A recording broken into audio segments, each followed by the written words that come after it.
Hello friends, welcome back to my channel. कैसे हैं आप सब? आई होप सब अच्छे होंगे। तो फ्रेंड्स, अभी मैं सुबह का टाइम सनी को गई थी स्कूल छोड़ने के लिए, और वापसी में आते हुए मैं लेकर आई हूँ कुछ सामान। तो ये है सिलाई मशीन का तेल, क्योंकि मेरी मशीन का तेल ख़त्म हो रखा था। और लेकर आई थी आलू और सब्जी, और लेकर आई थी फैन का पैकेट, एक लाई थी लोटो चोका पाई सनी के लिए, और एक लाई थी ये पेन और ग्लू स्टिक। तो ये सारा सामान मैं लेकर आई थी। तो देखिए फ्रेंड्स, यहाँ पर सुबह का टाइम ही था, 9 साढ़े 9 बजे थे। तो मैं अभी बैठ गई थी अपनी मशीन पर, मशीन का तेल लेकर। मुझे मशीन में तेल डालना था, तो मशीन में मेरे काफ़ी टाइम से तेल नहीं था। और मैं ये 5 रुपये वाले पाउच लेकर आई थी, दो। एक्चुअली कीप तो मेरे पास थी, तो इसलिए मैंने सोचा क्यों पैसे वेस्ट करने। तो मैं इस तरह के 5-5 रुपये वाले पाउच ले आई थी और मशीन में तेल डाल रही थी। और मशीन को ना, जब तक आप चलाते रहो कोई दिक्कत नहीं होती उसमें तेल के बिना।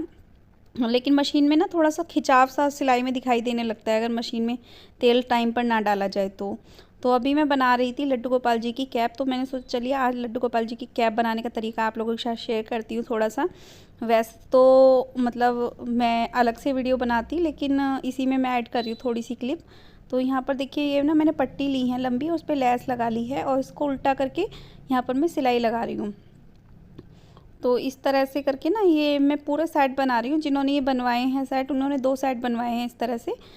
एक 3 नंबर के लड्डू गोपाल जी हैं उनके, और एक हैं 8 नंबर के, सॉरी 8 नंबर के लड्डू गोपाल जी। तो उन्हीं के लिए मैं बना रही थी ये कैप। तो यहाँ पर देखिए मैंने ना ये पट्टियाँ कर ली थी, और उसके बाद में यहाँ पर धागा, सुई में मैंने धागा लिया है, इसको मैंने 4 बार वो कर लिया है, मतलब 2 डबल पिराया था और वो कर लिया था। और जिधर से मैंने लेस लगाई ना, उधर से मैं इसमें थोड़ी थोड़ी बारीक बारीक चुन्नटें भरूंगी, बारीक बारीक सी प्लेट्स, इस तरह से। तो ये फ्रिल बनेगी हमारी, जो आएगी ना कैप पे आगे की तरफ, वो वाली फ्रिल बन जाएगी यहाँ से। तो इसी तरह से इसमें बारीक बारीक चुन्नटें भरनी है, फ्रिल भरनी है मतलब। और ये काम मशीन से नहीं करना है, ये हाथ से ही करना है। ये हाथ से ही कैप बनाओगे तो ज़्यादा अच्छी बनेगी। तो ये वाली ड्रेस ना मतलब बहुत अच्छी लगती है पहनने के बाद, कान्हा जी की ना बहुत प्यारा लुक आता है इसका। और इसी ड्रेस को देखकर मतलब काफ़ी सारे ऑर्डर मेरे पास आए थे, इसी टाइप की ड्रेस बनने के लिए। तो मतलब वो ये ना, किसी को जो भी पसंद आ जाता है तो वो बनवा लेते हैं। जो भी मेरे ग्रुप मेंबर हैं, या जो भी मेरे फैमिली फ्रेंड्स हैं, या जो भी मेरे रिलेटिव्स हैं, या जो लोग भी जानते हैं वो। तो देखिए यहाँ पर मैंने चारों ओर चुन्नटें भरने के बाद इस पे यहाँ पर गांठ लगा दी, नोट लगा दी। तो ये इस तरह से यहाँ पर एक मतलब फ्रिल बन गया। अब ऊपर का जो हिस्सा रह गया है, यहाँ पर भी मैं इसी तरह से सेम फ्रिल भरूँगी। इसी तरह से छोटी छोटी चुन्नटें भरनी है, छोटी छोटी बारीक बारीक प्लेट्स। प्लेट्स के मतलब कच्चा टाँका लगाना है, एक तरह से ये समझ लीजिए कच्चा टाँका हम लगाएंगे यहाँ पर ऊपर की तरफ। और देखिए सिलाई का तो मेरा ऐसा है कि देखिए मुझे बिल्कुल भी टाइम नहीं मिल पा रहा है इस टाइम, बिल्कुल भी, क्योंकि अभी जन्माष्टमी आने वाली है। तो मेरे ऑर्डर पेंडिंग पड़े हुए हैं, ऑर्डर आ रहे हैं, और इसी वजह से मैं वीडियो भी टाइम पर नहीं डाल पा रही हूँ, ना ही मैं एडिट कर पा रही हूँ। और आज तो मेरे साथ दूसरी प्रॉब्लम हो गई, आज तो मेरा स्टोरेज फुल हो गया फ़ोन का। हाँ, SD कार्ड काम नहीं कर रहा था इसी वजह से। तो यहाँ पर देखिए इस तरह से करने के बाद इसको मैं इस तरह से लपेट कर यहाँ पर चुन्नटें, इसके ऊपर मैं यहाँ पर सिलाई लगा दूँगी। और देखिए मैंने चुन्नटें भर दी हैं, और ये देखिए हमारी कैप रेडी हो गई। इसी तरह से मैं दूसरी कैप भी रेडी कर दूँगी अपने कान्हा जी के लिए। तो कैसा लगा आप लोगों को ये तरीका, बताना मुझे कमेंट बॉक्स में कमेंट करके। तो देखिए फाइनली हमारी ड्रेस हो गई रेडी। तो एक फ्लावर मैंने बनाकर लगा दिया आगे, और एक इस वाली ड्रेस पे। ये बड़ी वाली ड्रेस हो गई कान्हा जी की, और ये छोटी वाली ड्रेस होगी। तो 2 ड्रेस तो हमारी ये कंप्लीट हो गई जिनका ये ऑर्डर था। और एक ऑर्डर था मेरा, ये 3 ड्रेस सेम हैं, मतलब छोटे बड़े कान्हा जी की हैं। एक उनकी राधा रानी है, एक कान्हा जी हैं, और एक हैं छोटे लड्डू गोपाल जी, उनके 4 नंबर के शायद, हाँ 4 नंबर की है एक ड्रेस इनसे। तो 3 ड्रेस 3 कलर में बनवाई हैं उन्होंने, तीनों कान्हा जी के लिए अपने। तो 3 ड्रेस तो मैंने बनाई हैं ब्लू, और 3 ड्रेस बनाई हैं मैंने ग्रीन कलर में। ये देखिए ये है ग्रीन कलर, और ये मेरा व्हाट्सअप नंबर है। अगर आप में से कुछ लोग मुझसे बनवाना चाहते हैं इस टाइप की ड्रेस, तो मुझे कांटेक्ट कर सकते हैं।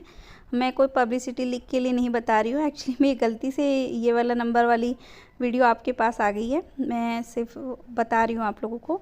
तो 2 कलर तो मैंने ये बना दिए हैं, लेकिन तीसरा जो कलर है वो मैं अभी बनाऊँगी। तो अभी मैं बना रही हूँ खाना यहाँ पर। तो यहाँ पर मैं बना रही थी राजमा चावल। तो यहाँ पर देखिए मैंने प्याज भून लिया, उसके बाद मैंने टमाटर डाले, टमाटर डालने के बाद मैं इसमें नमक ऐड कर दिया, और नमक ऐड करने के बाद मैं इसे ढक दूँगी, थोड़ी देर के लिए ढक कर पकाऊँगी, जिससे कि टमाटर हमारे गल जाएँ।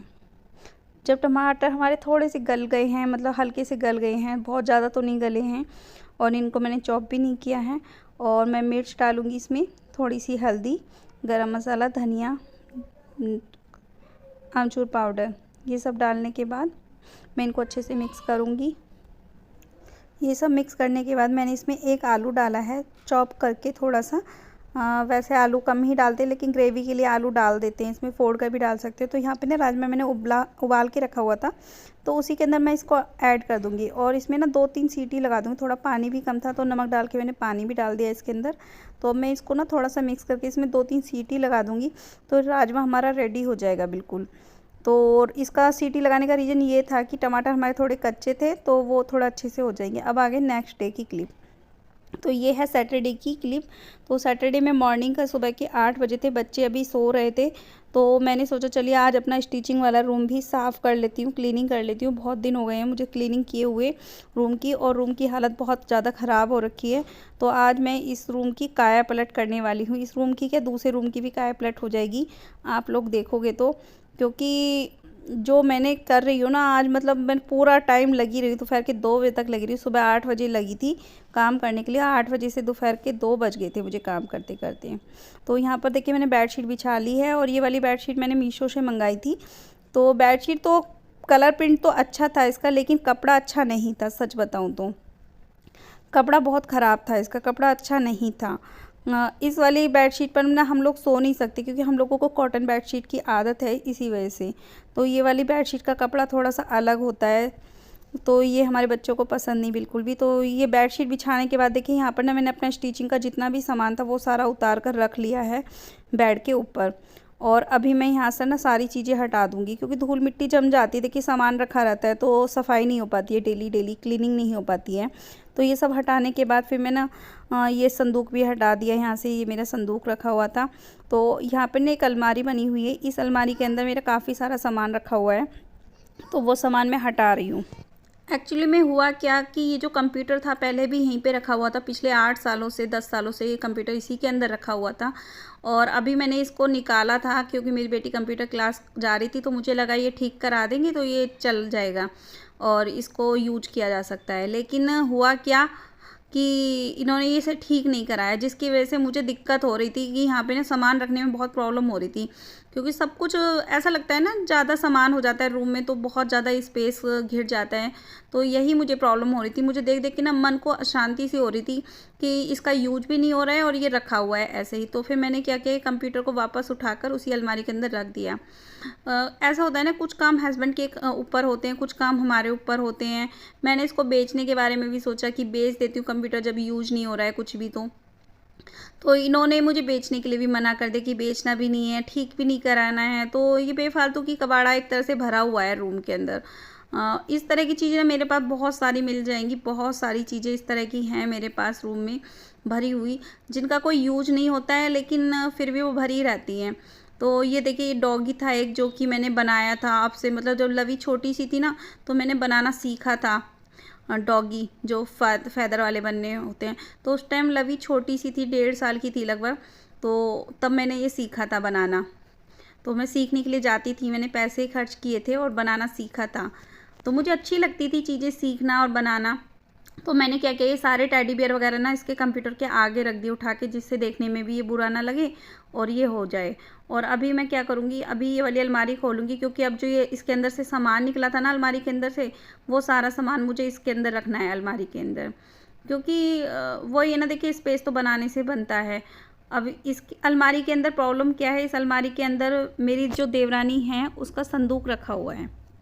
अब वो तो यहाँ पे रहती नहीं है, लेकिन संदूक उसका यहाँ पे रखा है अलमारी के अंदर। तो ये ना काफ़ी ऊंचाई हो जाती है, इसकी हाइट हो जाती है संदूक की वजह से, जिसकी वजह से मुझे इसके ऊपर सामान रखने में काफ़ी प्रॉब्लम होती है, काफ़ी दिक्कत होती है। अब देखिए सामान उसका रखा हुआ, तो उसको मना भी नहीं कर सकते कि आप अपना सामान ले जाओ यहाँ से उठाकर या कुछ भी, है ना। बस जो जैसा होता है वैसे एडजस्ट करना पड़ता है घर में फिर हमें। तो जॉइंट फैमिली में बहुत चीज़ें देखनी होती हैं, सब कुछ मैनेज करना पड़ता है। और ये है एसी ब्लैंकेट जो कि अभी यूज नहीं हो रहे हैं। अब मेरे हस्बैंड आएंगे टूर पे से तो तब निकलेंगे। इनमें से कुछ बिस्तर तो, या फिर मेरे देवर आते हैं यहाँ पर 1 दिन के लिए, 2 दिन के लिए मेरी देवरानी आती है, तब निकल जाते हैं इसमें से कुछ बिस्तर। कुछ मेरी बेडशीट होती हैं डेली में बिछाने वाली बेड पर।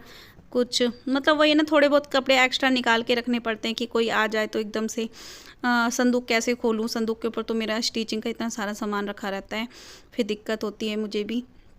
तो इसलिए ये सारा चीज़ें ना, कुछ चीज़ें मैं निकाल के रखती हूँ। और ये कर्टन है जो कि मुझे छत पर लगा के आने थे, बट मैं सोची कि अभी बरसात चल रही है तो बरसात के मौसम में रहने देती हूँ अभी, क्योंकि बरसात के मौसम में तो लगाने का कोई फ़ायदा मुझे नज़र नहीं आ रहा है। और ये था पिलो कवर एक, जो कि मुझे लगा दिया मैंने साथ के साथ। मैंने कि इसे लगा देती हूँ और बाकी का सामान मैं रख देती हूँ उठाकर। और ये सब करने के बाद देखिए यहाँ पे ना ऊपर शोकेस के ऊपर भी बहुत धूल मिट्टी हो रही थी, तो मैंने लवी को ऊपर चढ़ाया कि लवी तुम एक काम करो, ये झाड़ दो, इसमें धूल मिट्टी हो रखी है बहुत ज़्यादा। और देखिए काम करते करते ना इन चीज़ों के लिए टाइम निकालना बहुत मुश्किल हो जाता है। और उसके बाद देखिए इस संदूक मैंने संदूक की जगह पे कर दिया और यहाँ पर मैं झाड़ू लगा दूँगी। तो देखिए कितना सारा कूड़ा इकट्ठा हो रखा है यहाँ पे। देखिए सिलाई मशीन के नीचे जो कटिंग होती है तो सारा यहीं पर इकट्ठा होता रहता है सामान, सारा कटिंग का, क्योंकि रोज़ रोज़ नहीं हो पाती सफाई यहाँ पर पूरी तरह से सामान हटाकर, तो इसी वजह से ये सामान इकट्ठा हो जाता है। और इस टाइम तो जन्माष्टमी के ऊपर इतना काम है कि मैं बता भी नहीं सकती हूँ, कि बहुत मतलब बिजी हो जाती है लाइफ। अभी तो टाइम है 1 महीने का ये, तो इसी 1 महीने में मतलब काफ़ी टाइम देना है मुझे अपने काम को। यही वजह है कि मैं यूट्यूब पर कम वीडियोस लेकर आ पाती हूँ। और देखिए ये सब करने के बाद, सब कुछ सामान को लगाने के बाद देखिए मेरा कमरा कैसे तैयार हुआ है। तो अभी ये टेबल तैयार हो गई है, चेयर तैयार हो गई है मेरी, कि जैसे मैं कुछ शूट करना होता है या कुछ ड्रेसेस की फ़ोटो वगैरह क्लिक करनी होती है तो मैं यहाँ कर सकती हूँ। यहाँ पर ये सारा मेरा स्टिचिंग का सामान रखा हुआ है सिलाई मशीन के ऊपर भी, क्योंकि मुझे अभी ड्रेसेस बनानी है। और इधर बेड भी क्लीन हो गया, इधर सोफ़ा भी हो गया है साफ़। तो ये सब करने के बाद मुझे बहुत अच्छा लग रहा है, बहुत सुकून लग रहा है। और देखिए कस्टमर जब आते हैं मिलने के लिए, तो अगर रूम क्लीन ना हो तो खुद को भी अच्छा नहीं लगता। तो देखिए मेरा रूम ये वाला तो तैयार हो गया। अब मैं जा रही हूँ दूसरे रूम में, तो अब मुझे करना है दूसरा रूम क्लीन। तो यहाँ पर देखिए सुबह का टाइम था, बच्चे नहाने धोने में लगे हुए थे। तो ये वाली जो बेड है मेरी, मैं इसको खिसका रही थी। एक्चुअली में ये वाला बेड मैंने पूरा जॉइंट कराया हुआ है एक साथ। और एक साथ जॉइंट कराने का फ़ायदा ये होता है कि मेरे को अपना बेड पूरा का पूरा खिसकाने में कोई दिक्कत नहीं होती है। लेकिन जॉइंट कराने के बाद एक दिक्कत और आ गई है कि इसके नीचे ना जितना भी सामान होता है वो इसके नीचे पहुंच जाता है। इसको मतलब मैंने साइडों से भी कवर करा दिया था बेड को अपने, जब मैंने अपने घर में काम कराया था तब खुद से ही कवर कराया था मैंने। इसका सरियाना मैंने चेंज कराया था बेड का, क्योंकि जो सरियाना है इसका बेड का, वो मतलब मेरा पहले पुराना वाला था, वो मैंने अपने father in law mother in law को बेड के साथ में जॉइंट करवा दिया था। और इसका मैंने नया सरियाना बनवा लिया था बेड का, पुराने बेड के साथ ही। तो इतना सामान मेरा निकला है बेड के नीचे से। तो देख सकते हो आप कितना सामान इकट्ठा हो जाता है बेड के नीचे। तो ये सब मुझे क्लीन करना है अभी। और मैं बहुत ज़्यादा मतलब खुश हूँ कि आज मैंने पूरे घर की क्लीनिंग कर ली, पूरे घर की काया पलट कर दी। और अभी मैं इसको यहाँ से धो भी दूँगी, वॉश भी कर दूँगी ये सारा सामान हटाकर यहाँ से। तो इस तरह से की मैंने अपने रूम की क्लीनिंग। तो बहुत मेहनत लगी है, बहुत टाइम लगा है। तो देखिए फ्रेंड्स, इधर देखिए मेरे लड्डू गोपाल जी भी बैठ गए हैं नहा करके, और मेरा खाना पीना निमट चुका है देखिए। और आज मैंने लग के पूरा दिन पूरा घर साफ किया। और सनी को देखो, सनी क्या कर रहा है। फिर सनी ने फिर से यहाँ पे खिलौने फैला दिए हैं, तो ये तो पूरा दिन लगा रहेगा इसका ऐसे ही। और अभी कान्हा जी तो बैठे हुए हैं, मैं नहा धो के तैयार, और अभी मैं जाकर करूँगी अपना काम। पूरा दिन हो गया है, मतलब सुबह से लगी, सुबह मैं 8 बजे लगी थी और अभी 2 बज रहे हैं। 2 बजे अब खाना पीना खाया है मैंने, और अब 2 घंटे 3 घंटे मैं अपने काम को दूंगी। तो आई होप आपको आज की वीडियो अच्छी लगी होगी, क्योंकि मैं शूट तो बहुत कुछ करना चाहती थी बीच बीच में, लेकिन मेरे ना फ़ोन की मेमोरी पता नहीं क्यों काम नहीं कर रही है, मेमोरी फुल हो जा रही है। बार बार क्लीन अप कर रही हूँ, बार बार फुल आ रही है, पता नहीं क्या।